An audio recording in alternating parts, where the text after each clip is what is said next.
Hello, good afternoon everyone. Alam niyo guys, kagabi ang lakas ng lindol dito sa Negros. Kagabi, pero saglit lang yun, siguro mga ano lang yun, mga 3 minutes. Malakas din siya. Pero ang mas malakas na tinamaan ay ang Cebu. Yan po ang Cebu, katapat ng Negros Oriental ay ang Cebu. Tingin lang po ang pagitan namin. Ayan, yan ang Cebu. Sila po yung mas tinamaan ng lindol. Mas malakas po sa kanila guys. Kawawa ang Cebu. Kaya ipagdasal po natin ang Cebu guys. At lagi po tayong magdasal sa mga kalamidad dahil hindi natin inaasahan mga kalamidad tulad ng lindol, bagyo at iba pang mga kalamidad. Nakakatakot siya guys. Grabe.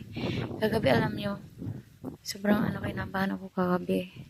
Kasi umaalog-alog yung bahay namin. Buti hindi siya ganun katagal pero malakas din siya. Akala namin ni mama na naginip lang kami kagabi. Malakas yung alog-alog niya pero sa Cebu pala yung pinakasentro ng lindol kagabi. Kawawa naman. Ayan po yung Cebu guys. O nakikita niyo yan. Yan katapat namin ay ang Cebu. Yan, dagat lang po ang pagitan ng Cebu at Negros. Magkatapat po sila. Kaya ipagdasal po natin ang ating mga kababayan sa Cebu guys. Dahil kawawa po sila ngayon doon. Yun lang. And thank you for watching. Ingat po tayong lahat. Bye-bye.